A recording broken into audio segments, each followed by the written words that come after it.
Universidad Peruana Cayetano Heredia ha construido desde sus inicios su propia cultura investigativa, a partir de la interacción y articulación entre sus docentes, investigadores, estudiantes y soporte administrativo.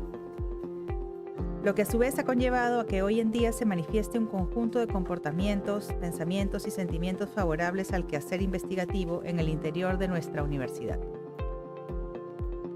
En este bloque les presentamos la investigación formativa y la cultura investigativa en Cayetano Heredia. Muchas gracias. Es realmente un honor haber sido invitado a hablar de la trayectoria de un investigador.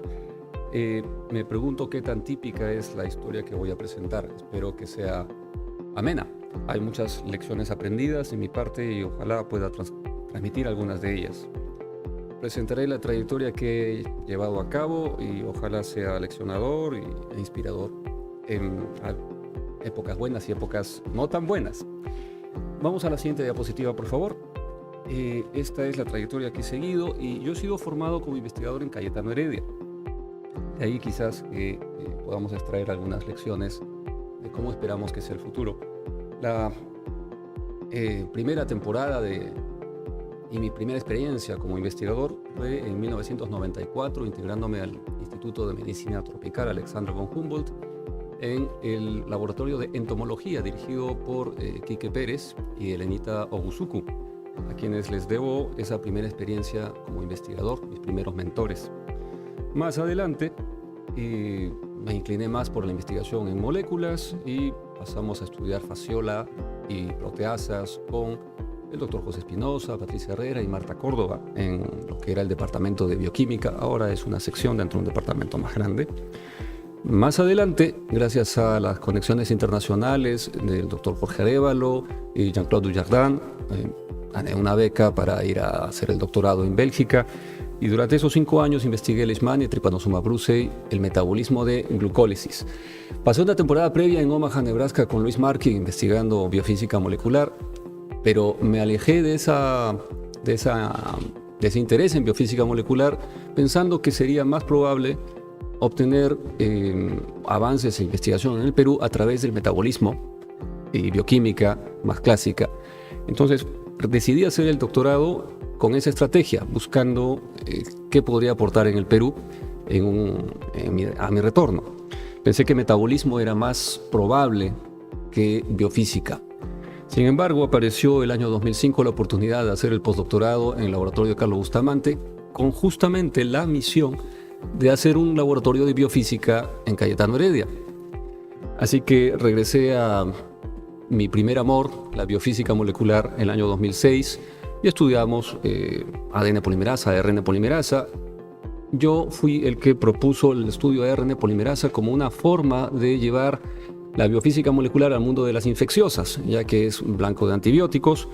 Y a partir del 2009 es el resto de la presentación de hoy, a mi retorno de Cayetano Heredia.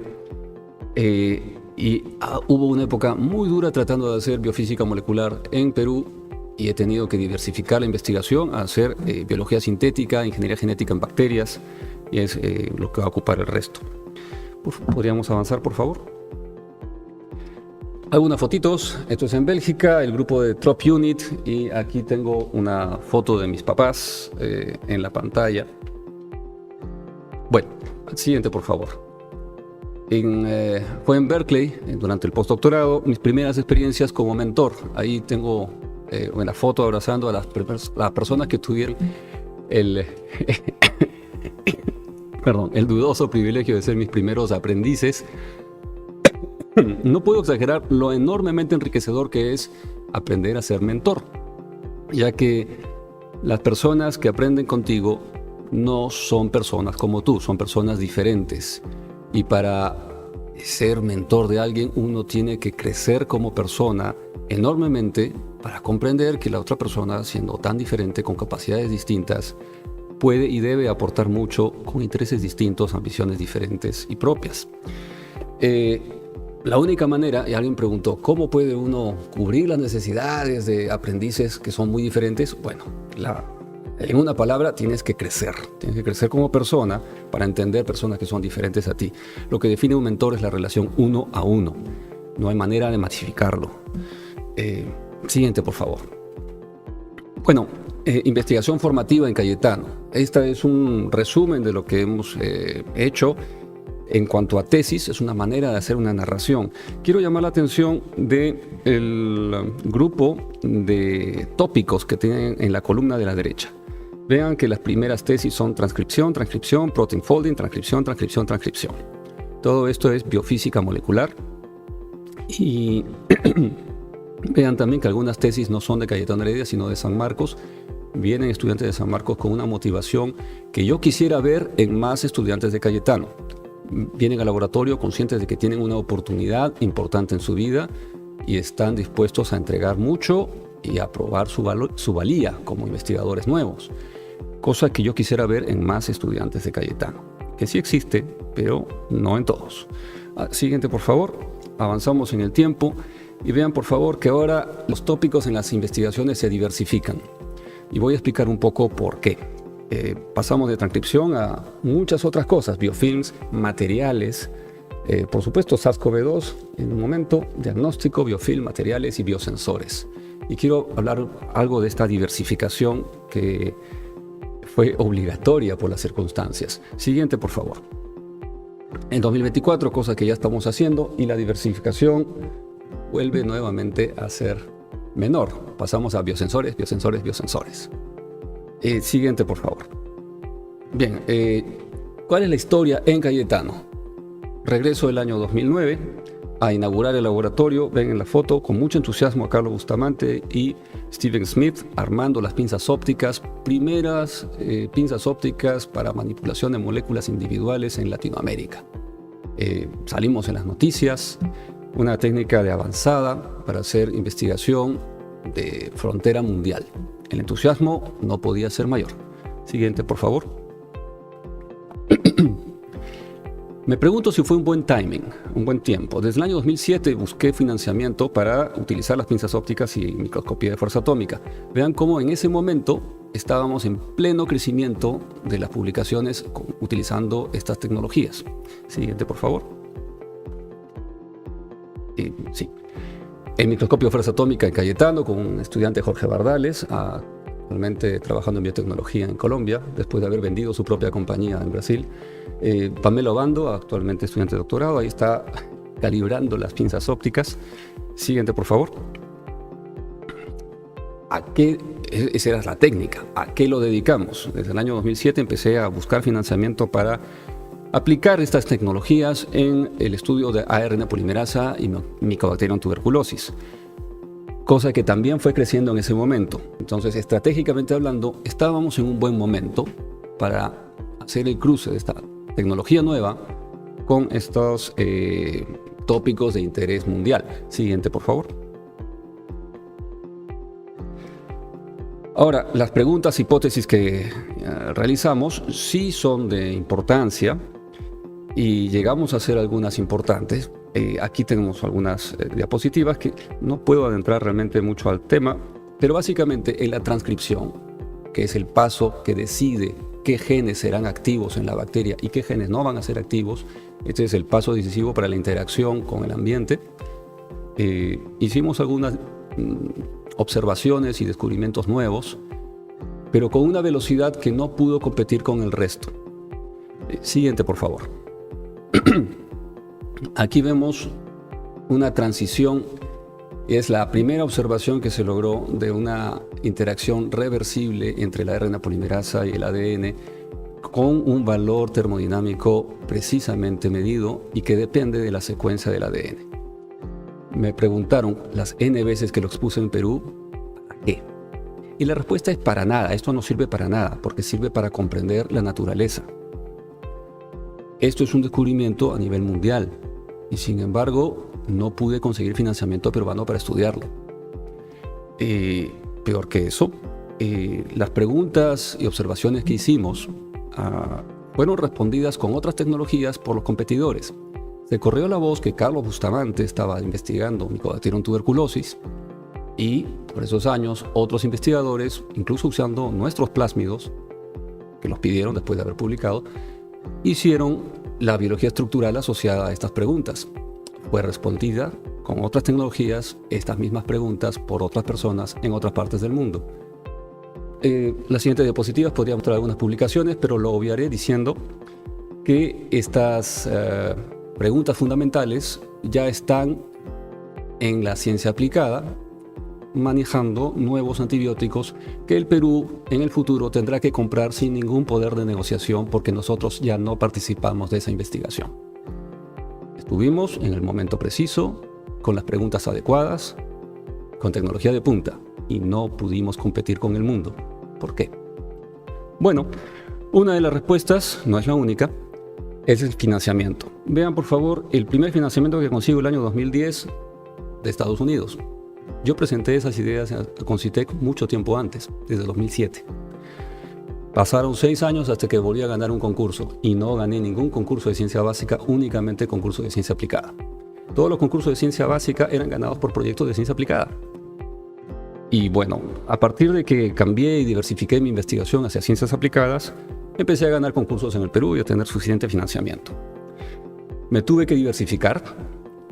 Y eso no es malo, las cosas que estoy haciendo son de mucho interés y los disfruto, pero es una pena y hay que reconocer las oportunidades perdidas o no habremos aprendido nada. Siguiente, por favor. Ahora, en una nota algo más analítica, ¿por qué nos atrasamos? ¿Por qué no logramos ganar la carrera internacional? Tenemos dificultades asociadas al país, estamos en la periferia del mundo, no tenemos un mercado de buenos respaldos técnicos para arreglar el microscopio de fuerza atómica cada vez que se estropeó, por supuesto costaba mucho dinero también. Tampoco tenemos un mercado significativo para comprar enzimas, a las justas podemos encontrar en el mercado local ADN polimerasa. Si quiero comprar cualquier otra enzima, demora más de 2 meses y llega en mal estado. Así que además de eso, no teníamos estudiantes de doctorado, únicamente de pregrado. Y estos proyectos requieren más de 5 años de trabajo por una persona experta. Entonces, no estábamos en condiciones de ganar la competencia. Por otro lado, siguiente, por favor. ¿Puedo ver la siguiente? Gracias. Por otro lado, en una nota algo más positiva, aprovechemos que estamos en el Perú. Que el Perú no sea una desventaja, que sea una ventaja. Y realmente los investigadores que tienen éxito, muchos de ellos en Cayetano, han logrado aprovechar al Perú como una ventaja geográfica. Estudian problemas que son propios de la región y por lo tanto tienen una ventaja competitiva. Hagamos eso. De otra manera no es realista ganar la competencia. Al menos no lo fue en mi caso. Y otros temas de ciencia básica podrán hacerse lamentablemente, probablemente con muy poco o sin apoyo peruano, y es más difícil conseguir el apoyo internacional, sobre todo cuando uno no está al ritmo de producción que sí se está en otros lugares. Sigamos, por favor. Entonces, ¿qué vamos a hacer utilizando el Perú como una ventaja geográfica? Veamos, en ciencia básica avanzamos con protein folding, avanzamos con transcripción, llegamos a una publicación en Nucleic Acid Research, y llegamos a una publicación en Nature Communications, pero el ritmo no es suficiente como para mantener un laboratorio. Siguiente, por favor. Así que nos dedicamos a biología sintética y biología estructural. Y vamos a hablar de esto rápidamente. Y aquí es donde mi laboratorio se ha transformado. Siguiente, por favor. Y hacemos estos biosensores. Vean cómo la bacteria cambia de color hacia cada vez un tono más azul en presencia de mercurio. Siendo un país minero, el problema de contaminación por metales pesados es muy importante. Y apenas empiezo a mostrar este tipo de diapositivas, este tipo de logros en mi laboratorio, empiezo a ganar financiamientos peruanos porque se considera que es útil. La ciencia básica no la consideramos útil en el Perú por alguna razón. Siguiente, por favor. Esta es un vistazo muy rápido de 4 proyectos diferentes en biosensores sobre contaminación ambiental, metales pesados, para detección de nuevos inhibidores de Mycobacterium tuberculosis, para distinguir la serie de eventos que llevan una bacteria a adherirse a una superficie y para mejorar la producción heteróloga. Siguiente, por favor. No puedo evitar hacer algo de ciencia básica, está en mi ADN, en mi caso literalmente. Pero pasemos esto, es algo de cómo funciona la bacteria que hace una detección. Siguiente, por favor. Siguiente. Siguiente. Una vez más. En presencia de metal. Siguiente, por favor. Otra vez. Y la bacteria cambia de color. Siguiente, por favor. Y esto, por supuesto, como no podemos evitar hacer ciencia básica, hacemos un modelaje cinético de qué pasa con la bacteria, y esto nos da una ventaja interesante, saliéndonos un poco de los objetivos de ciencia aplicada, porque no puedo evitarlo, y a ver si esto nos da una cabida nuevamente en ciencia básica. Siguiente, por favor. No vamos a hacer, es una animación. Apriete varias veces, por favor. Es un modelaje de cómo hace la bacteria para producir algo de color en competencia con sus actividades nativas. Dicotomía de competencia entre lo nativo y lo heterólogo constante en biotecnología. Y hacemos, siguiente por favor. Y tenemos nuevas alianzas para hacer estos objetivos con Bélgica dentro de la región para compartir nuestros reactivos biológicos. Y último, siguiente, biología estructural, con un fuerte enlace con Brasil y con el Instruct ERIC, Infraestructuras de Investigación Europeas. Siguiente por favor. Vamos a empezar con bacteriófagos, pero el punto es ser, siguiente por favor, referencia nacional para que todos los investigadores que hagan un clic nomás, uno solo, que deseen hacer biología estructural en el Perú puedan hacerlo a través de nosotros. Siguiente por favor. Una vez más. Ya. A través de los años, muchas lecciones aprendidas, y el protagonismo es, por supuesto, de los estudiantes que han ido logrando tantas cosas. Cada uno de ellos está en diferentes lugares, muchos de ellos en otros países y muchos de ellos haciendo ciencia básica. Gracias. Y vamos a pasar ahora a la siguiente ponencia. Invitamos a la doctora Teresa Fernández, doctora en Psicología y magíster en Gerencia de Proyectos y Programas Sociales por la Universidad Peruana Cayetano Heredia y profesora asociada de la Facultad de Educación en nuestra universidad. Con amplia experiencia en investigación cualitativa, quien presentará la ponencia Perspectiva Teórica de la Cultura Investigativa en la UPCH. Muy buenos días a todos. Muchas gracias por la invitación a este encuentro y felicitaciones también a los anteriores ponentes, que ha sido súper interesante escucharlos, ¿no? Me dio mucho gusto escuchar la ponencia de Daniel, y con su experiencia fabulosa en el área de las ciencias, que es tan inspiradora para los temas de investigación. Cuando me pidieron que me invitaron a esta presentación y vi el título, bueno, pensé de qué se trataba este título, que es bien llamativo, ¿no? Y entonces pensé primero en asociarlo con el lema de la universidad, que tiene que ver con el espíritu que donde quiere se infunde, porque para mí eso es la investigación, ¿no? Es cómo logro a partir de la investigación poder difundir conocimiento. Pero luego miré y quería señalar un poco de qué cosa es esta relación entre la perspectiva teórica y la cultura investigativa. Entonces, como cultura investigativa tenemos todos los componentes sociales, los componentes de recursos, los componentes valorativos que permiten y facilitan que se dé lugar a la investigación, pero a la vez las instituciones desarrollan la investigación con ciertos modelos que priorizan. Y se priorizan a través de definir cuál es el conocimiento válido, y ahí tendríamos muchas discusiones acerca de qué cosa es el conocimiento válido y cómo lo validamos, ¿no? Luego, qué metodologías son las prioritarias, también dependiendo de qué cosa es lo que en la institución es más o menos aceptable, cómo se hacen los análisis de datos y cuáles son las normas que rigen a estos análisis desde la cultura investigativa y las comunidades científicas, y qué cosa se hace desde el punto de vista formativo en la universidad. En este caso, nosotros tenemos una universidad que está bastante centrada desde el punto de vista metodológico, desde el punto de vista formativo, en formar personas que tengan interés por la investigación, y eso lo vamos a ver a través de toda la formación, porque vamos a ver mucha metodología centrada en el descubrimiento, en la búsqueda de cosas nuevas, de la innovación, etcétera, ¿no? Pero bueno, ¿qué cosa vemos de la cultura investigativa en UPCH, no? Bueno, en primer lugar es cómo sentir y entender el valor de la ciencia, Y ahí viene la valoración de la investigación, que como digo, aparece durante toda la formación.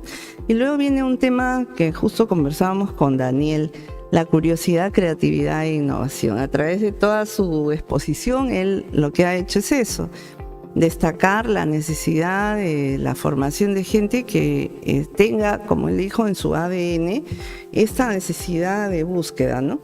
Pero junto con eso tenemos el compromiso con la ética. O sea, no hay investigación bien hecha si no es una investigación ética. Luego la colaboración en equipo, qué oportunidades nos dan en la formación y cómo también la universidad o la institución nos ayuda con la comunicación de resultados, ¿no? Cuando vemos qué cosa es la cultura investigativa en la UPCH, no podemos dejar de decir que la identidad de la universidad está basada en la investigación. Cada uno de nosotros probablemente se siente parte y dice con orgullo que es de la UPCH, aunque uno pueda tener dudas, realmente nos sentimos identificados con hacer investigación, porque esa es nuestra marca, ¿no? Y entonces esa marca se va ubicando a través de todas las comunicaciones y a través de lo que venimos formando en cada uno de nosotros desde el pregrado hasta el doctorado. Y por supuesto tenemos un criterio de excelencia porque nos sentimos realmente excelentes, ¿no? ¿Y qué cosa tenemos de excelente? Y personalmente, ¿qué es lo que yo comunico cuando enseño?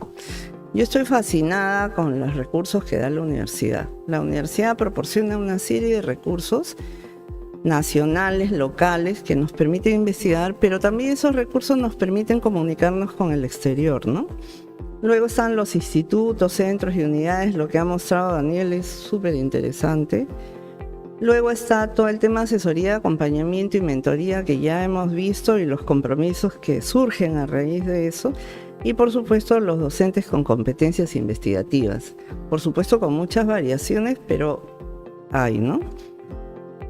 Hice un análisis de cuáles eran las tendencias desde las perspectivas teóricas, por ejemplo, los investigadores en RENACYT. Y entonces lo que encontré es que el 65% de investigadores registrados en RENACYT están ubicados o se ubican dentro de las ciencias médicas y de salud. Luego sigue biología, ciencias sociales y veterinarias y finalmente las ingenierías. Es decir, la universidad tiene un fuerte componente de interés en salud, ¿no? Y cuando hice otro análisis alrededor del repositorio y las palabras clave, me encontré con que había una gran cantidad de estudios transversales, o sea, se autodenominan como transversales, observacionales y retrospectivos, quedando con muy poca. Los cualitativos, por ejemplo, se autodenominan como cualitativos muy pocos. Esto tiene que ver también un poco con la identidad de cada quien, cómo dice que su trabajo es cuantitativo o cualitativo, y esto se ha hecho en base a las palabras clave, ¿no? Finalmente quería comentarles, a partir de lo que me pidieron, la experiencia mía en el desarrollo de la investigación, mezclada con lo que yo observo en el desarrollo a través de los grados, porque hay dos formas de hacer investigación o para qué se hace en la universidad. Una es la que es la investigación libre y el desarrollo libre, y la otra es la investigación que hace con finalidad de obtener el grado, ¿no? Entonces, como vamos a ver en la parte de arriba, vemos el bachillerato, la maestría y el doctorado. En el caso mío particular que les quiero comentar es que yo tuve la oportunidad, y en eso destaco a la universidad, de poder hacer mi tesis de maestría desde una perspectiva teórica cualitativa. Y mi tesis doctoral la hice cuantitativa. Esto me permitió tener un abanico de posibilidades interesantísimo, pero también quería comentarles cómo existen todos los recursos y todas las condiciones formales para hacer la investigación, pero ninguna investigación se hace sin el esfuerzo de las personas que acompañan. toda la investigación requiere que haya personas. Entonces, para mí, los mentores que tuve, como por ejemplo el doctor Chirinos, que ya no está en la universidad, que fue un mentor que me acompañó a través de todo este proceso, un ejemplo de cómo existe la mentoría en el sentido de acompañar a las personas en un recorrido para que tome adecuadas decisiones en su vida. En este caso de la vida y del desarrollo académico, ¿no?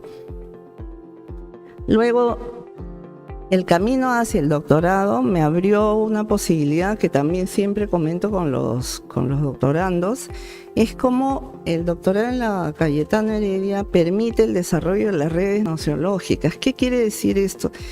Estando como doctorandos en la universidad, nosotros podemos desarrollar muchas redes a través del mundo.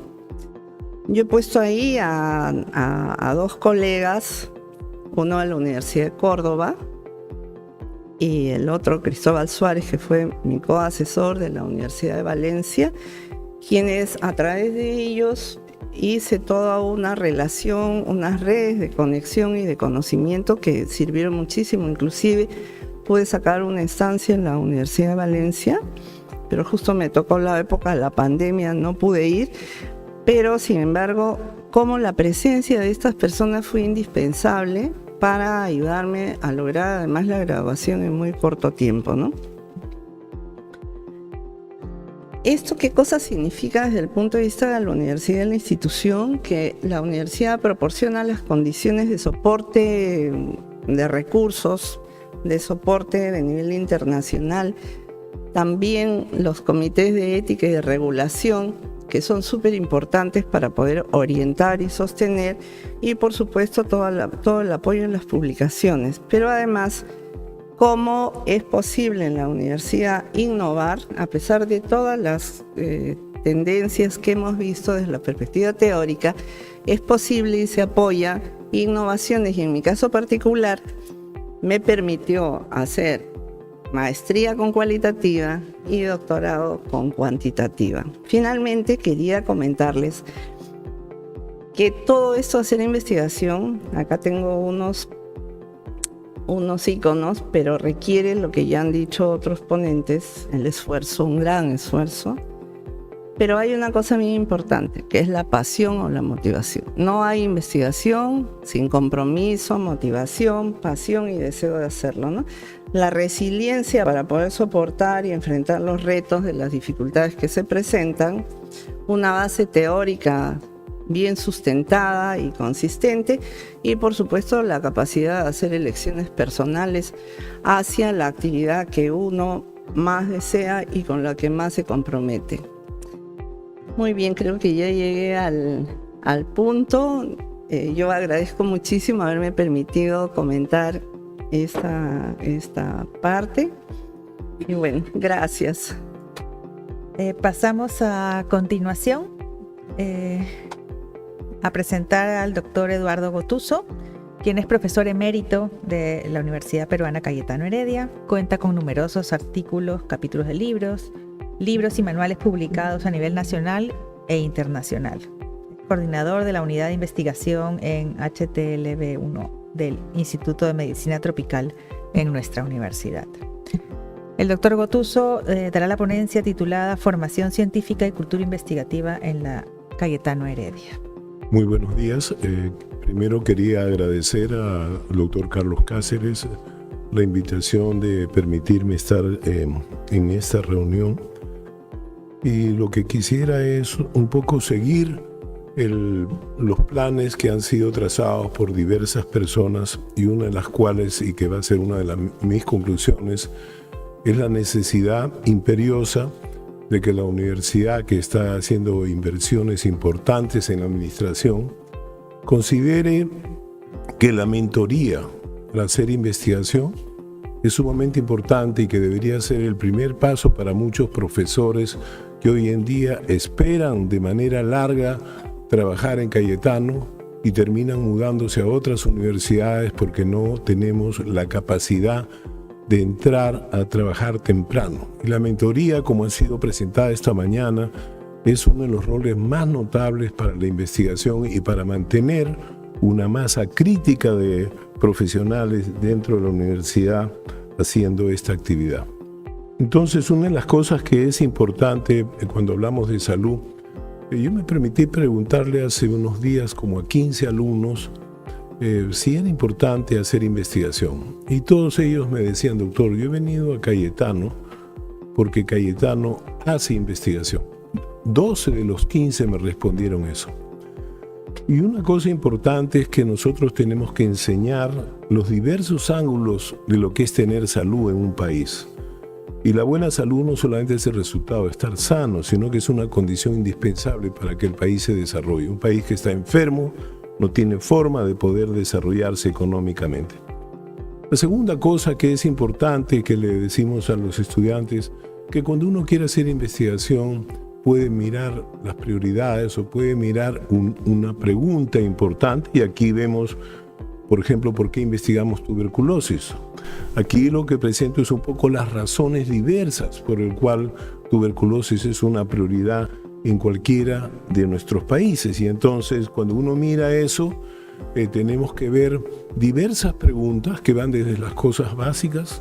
Hemos usado por años, hasta el año 2020, un método que fue descrito hace 100 años y era la norma nacional para poder hacer el diagnóstico de tuberculosis.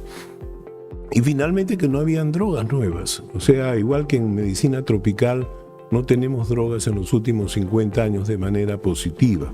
Pero la pregunta era, ¿por qué investigar tuberculosis? La otra cosa, ya yéndome hacia el otro lado, decíamos, ¿por qué vamos a estudiar un virus que es tan raro que nadie lo conoce? Los médicos no saben. Entonces nosotros comenzamos a insistir que hay muchas preguntas, aún enfermedades, entre comillas, no reconocidas. Una enfermedad que afecta al 2% de las mujeres peruanas, que puede producir linfoma, leucemia, discapacidad, puede producir una serie de enfermedades inflamatorias. Algunas veces esto nos ha permitido tener éxitos notables. Y este es uno de ellos. El año 97, porque nosotros estábamos desarrollando diversas investigaciones, el Perú fue el segundo país en poder hacer despistaje de este virus en los donantes de sangre. ¿Qué se obtuvo ahí?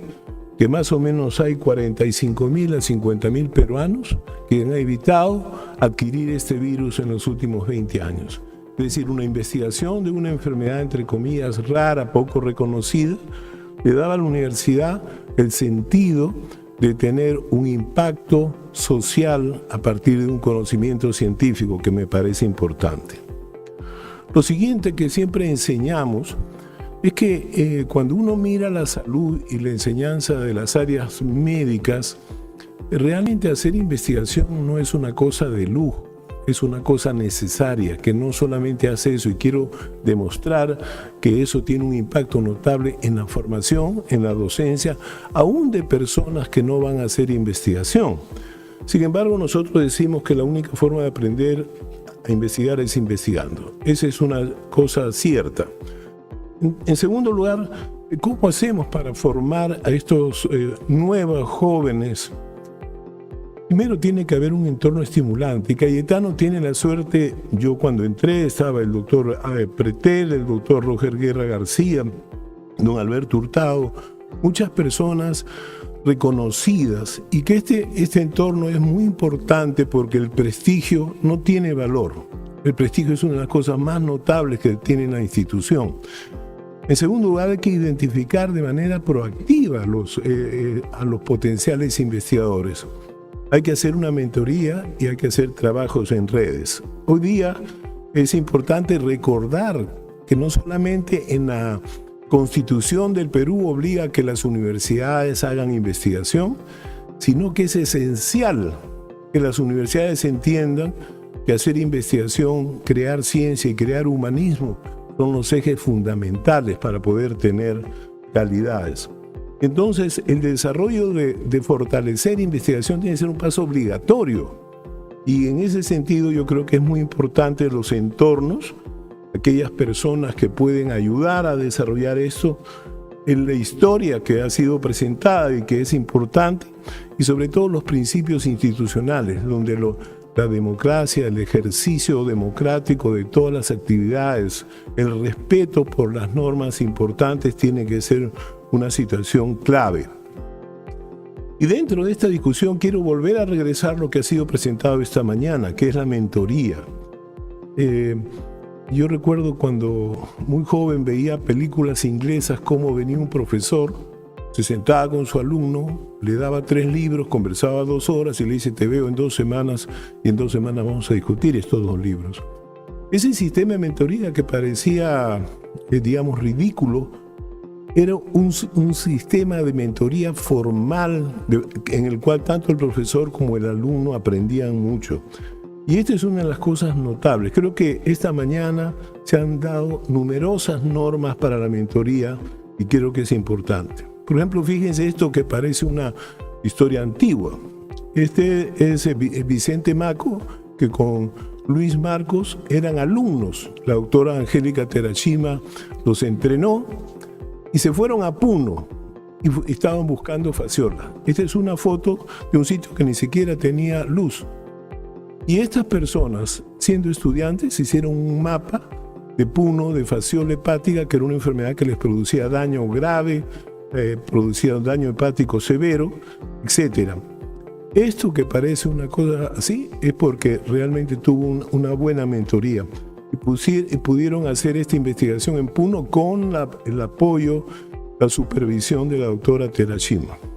Y yo quiero ahora mostrar rápidamente otro de los modelos que nosotros hemos desarrollado a través de los años. Este es un proyecto Paracas financiado por el Fogarty y que lo hacemos en colaboración con la Universidad de Washington, con Joe Sand y con la Universidad de Alabama, con Germán Enostroza, un exalumno de Cayetano.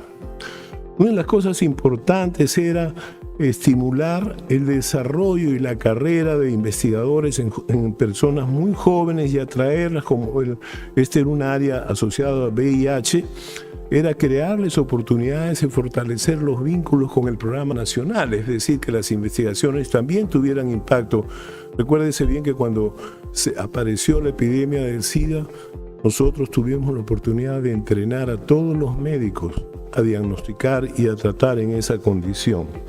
Entonces, cuando comenzamos a hablar de los principios para trabajar, claramente lo que se comentaba, hay que disfrutar de su trabajo, pero hay que ser realmente muy serio, hay que estar cerca de las áreas donde uno está trabajando, hay que mantener un estándar muy elevado de cada una de estas situaciones y finalmente promover la mentoría. Durante estos programas nosotros hemos ido entrenando diversos niveles y nos parece muy importante, pero quiero traer una cosa que yo incluso aprendí cuando era interno y era residente.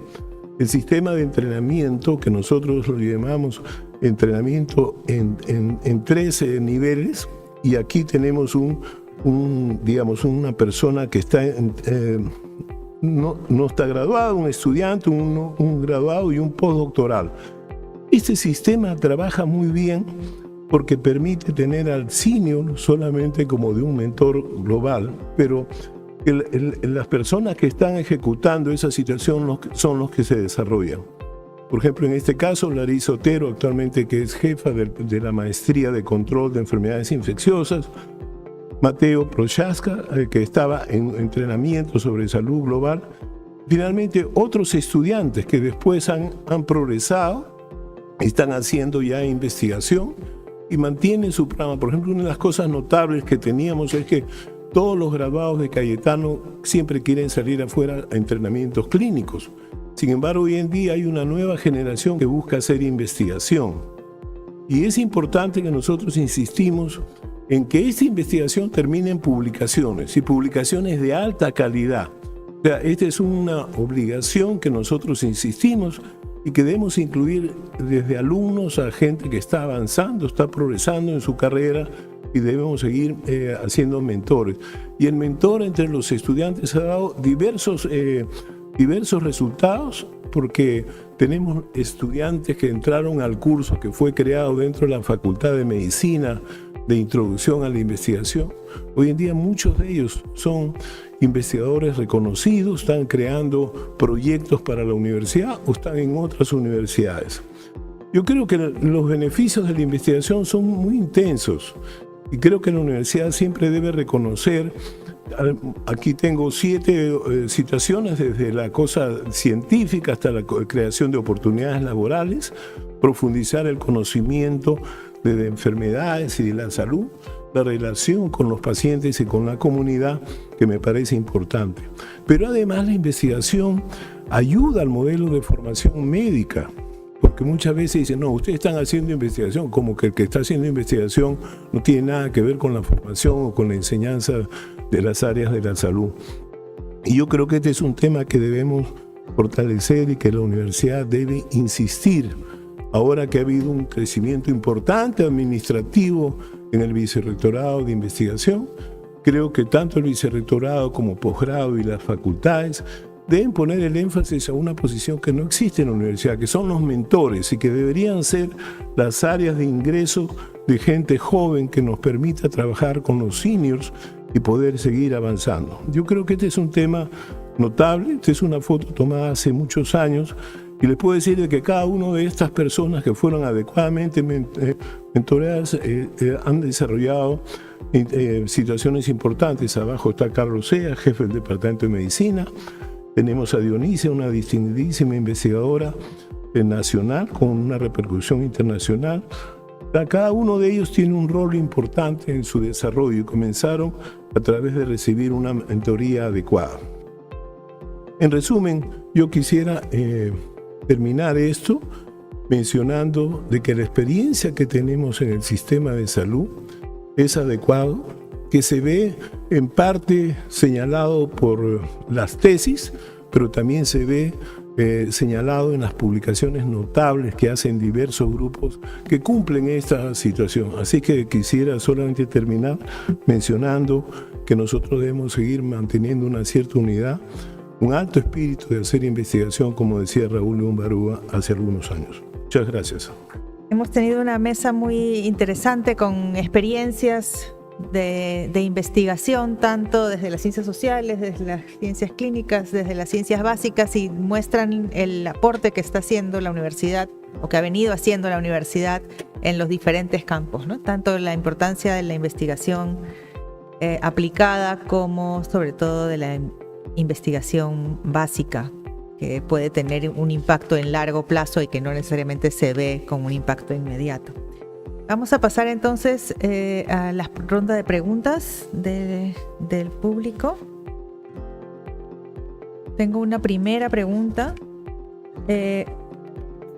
Nos dicen, ¿cómo se podría generar una joint venture internacional a nivel regional para lograr desarrollar ciencia básica competitiva con países latinoamericanos?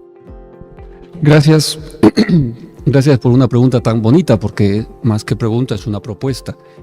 Queremos hacer ciencia básica de avanzada a nivel mundial y bueno, si no podemos solos, hagámoslo juntos. Fantástico. Tengo una respuesta que tiene 3 partes. Necesitamos una comunicación acelerada, rápida y facilitada de personas, datos y muestras. Esos son los 3 componentes. Si tenemos una visa científica y cualquier persona que está investigando viaja de una institución de investigación a otra, rápidamente, eso facilita. Eso lo hemos logrado 50% porque entre países latinoamericanos tenemos pocas necesidades de permiso para viajar. Segundo, compartir de manera acelerada datos. El Perú está fuera porque no tenemos redes avanzadas. Hace poco se ha aprobado que Europa va a financiar el 45% de la construcción del cable submarino que nos va a conectar para las redes avanzadas. Esto es una especie de internet académica. Redes avanzadas implica que es un ancho de banda distinto, que no compite con el internet comercial y es específicamente para investigación y educación. Ojalá que el Congreso lo apruebe, ya que a menos casi de la mitad del presupuesto vendrá de Europa. A ver si ahora es una oportunidad de por fin conectarnos a esta internet avanzada. El tercero, muestras. Muestras es algo que ningún político entiende, sabe de qué estamos hablando. Y todas nuestras muestras o reactivos se demoran en aduanas suficiente tiempo para que se estropeen.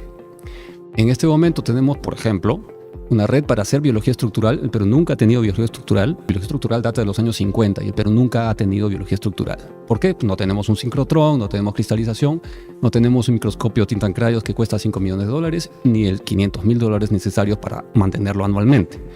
Pero no necesitamos tenerlo si es que nos colgamos el tiempo de uso público del microscopio que ya está en Brasil. Pero para eso necesitamos transportar muestras. Y las muestras se demoran 2 semanas de laboratorio a laboratorio, cosa que las estropea sí o sí. Así que necesitamos una valija diplomática para las muestras. Esta propuesta no es una locura y, por fin, al menos el delegado europeo de la cooperación Europa, CELAC, Comunidad de Estados Latinoamericanos y Caribeños, ya lo dijo con sus propias palabras. Dijo, podríamos tener un transporte especial de muestras de país a país. Para eso se necesita un estatus especial y se está trabajando en la normativa para ello, que existan infraestructuras de investigación. Una infraestructura de investigación es como el CERN, por ejemplo. Europa tiene 60 infraestructuras de investigación. Latinoamérica no tiene ninguna porque no hay normativa al respecto. Pero el sincrotrón Sirius en Brasil es una infraestructura de investigación. Si asociamos una normativa específica entre infraestructuras de investigación, podríamos tener ese estatus especial de visa científica, valija diplomática y compartir datos de manera acelerada. Con esos 3 componentes, personas, muestras y datos, podríamos tener una especie de institución de investigación distribuida, que ya no tiene que estar físicamente en el mismo sitio. Y como estamos en Sudamérica con menos científicos, menos personas, menos financiamiento y con un territorio más grande, necesitamos esos agujeros de gusano que conecten a las infraestructuras de investigación en esos 3 aspectos. Insisto, el aspecto muestras, nadie sabe de qué hablamos. Hay que repetirlo todo lo que se pueda a cada político que uno se encuentre. Gracias. Gracias. No sé si alguno de los panelistas quiere contestar esa pregunta o leo las 2 siguientes y pueden responder. Una siguiente pregunta es ¿cuál es la importancia de la formación en humanidades en la cultura investigativa de la UPCH? Y la otra es ¿cuál es la importancia que tiene o ha tenido o puede tener las becas de retorno para el desarrollo de la investigación en la universidad y su adscripción a las facultades, a los centros de investigación, a los laboratorios, ¿no?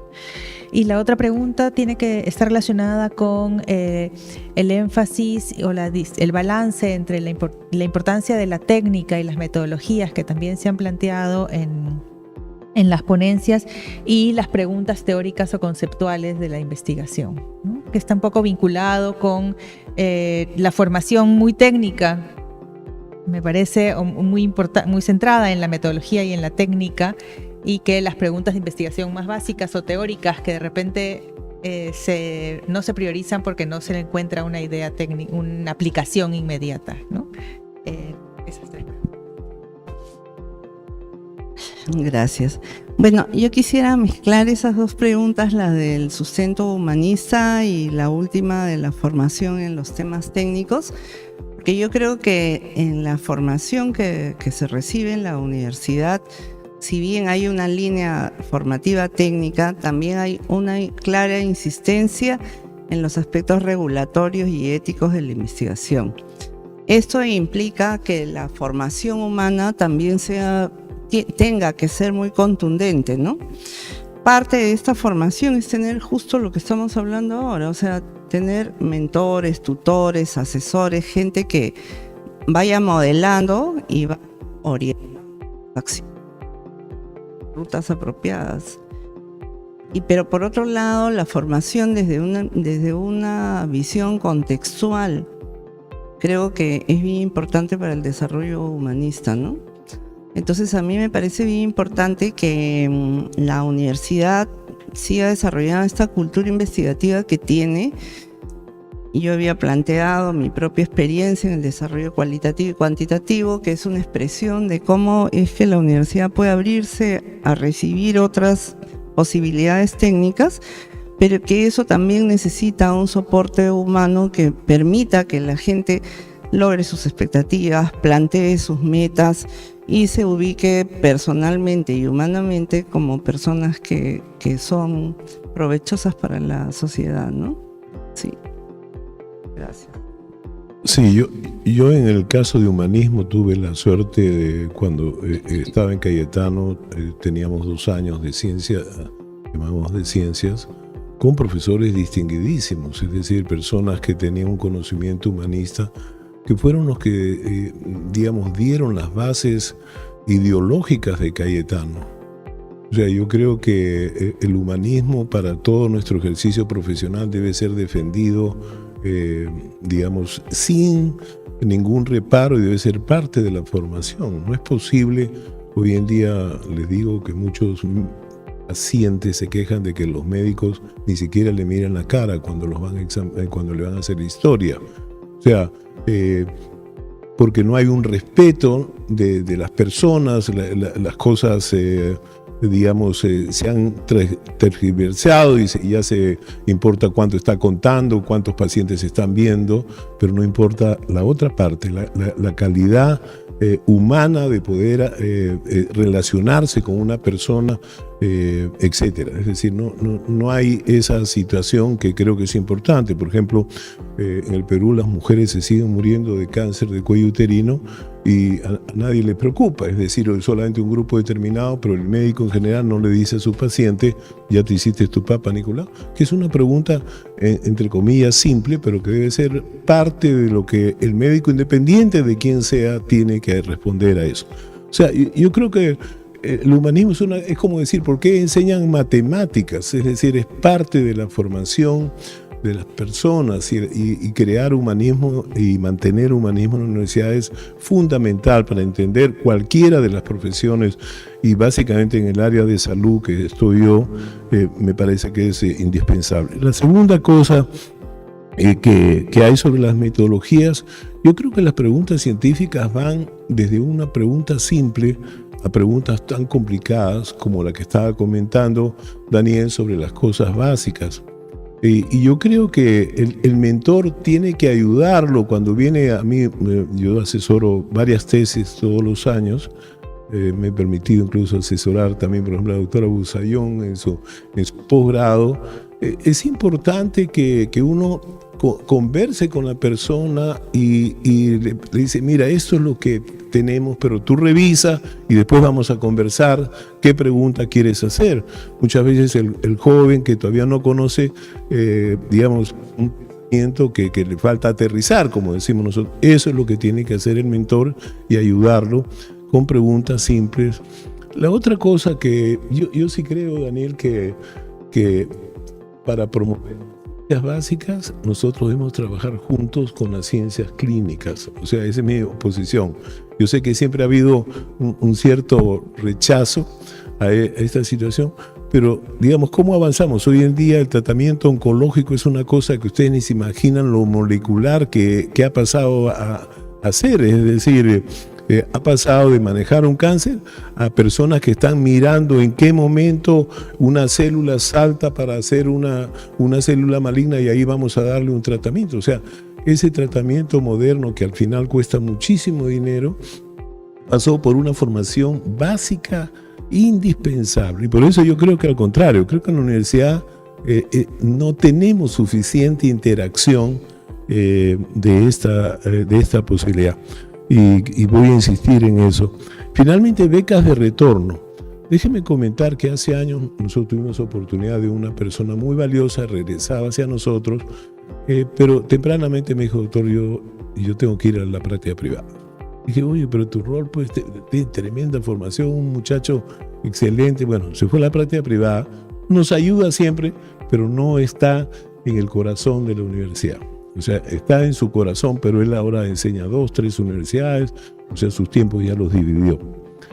Entonces nosotros hicimos una propuesta con el doctor Clinton White y tratamos de traer personas.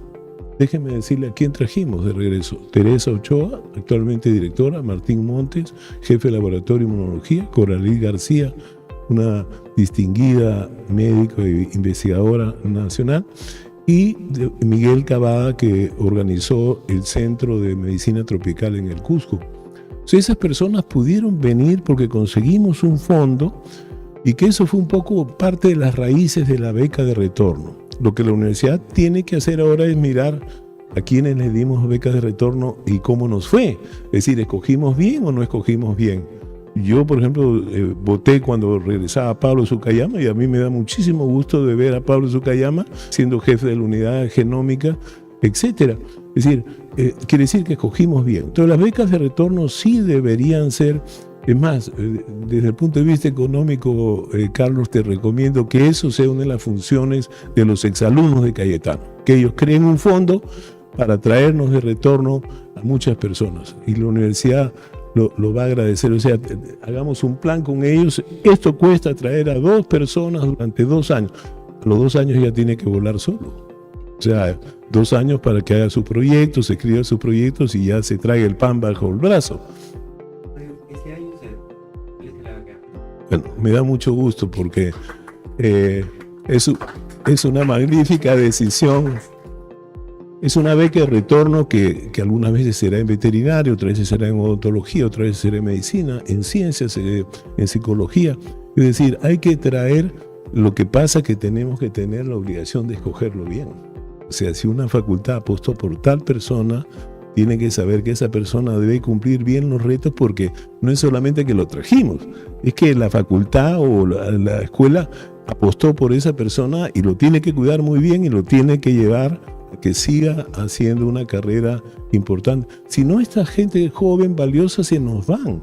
O sea, Cayetano no tiene sueldos muy importantes, no tenemos una carrera, como decías, una carrera bien definida. La doctora en la mañana decía, la carrera en muchos sitios uno ya sabe por dónde va a ir. Los investigadores dicen, ¿y qué me pasa si se nos acaba el proyecto? No tenemos esa situación, y que debería haber dentro de la universidad un camino para la gente que hace investigación. Muchas gracias. Último. Gracias. Sí, muy brevemente, trataré de hacerlo breve. La pregunta nos pide reflexionar sobre el rol humanista en la formación de investigadores. Es fundamental, porque el investigador hace un aporte pequeño dentro de una historia en donde la humanidad pretende responder curiosidades y obedece a la apreciación de la belleza, al asombro por la naturaleza. La clínica es sin duda una parte importante de esto cuando llega a ser aplicado, pero es un átomo en un universo bastante más grande. El universo es mucho más grande que la salud o el ambiente, ¿no?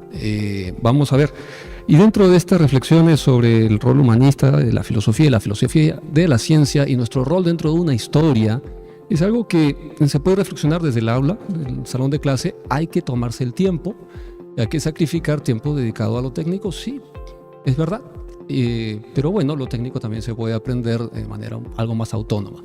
Mientras que la parte humanista requiere conversar, requiere tiempo de pasillo, tiempo de ocio para reflexionar sobre otros misterios, sobre nuestro rol en la historia. Es fundamental. Y hagamos algo de autocrítica.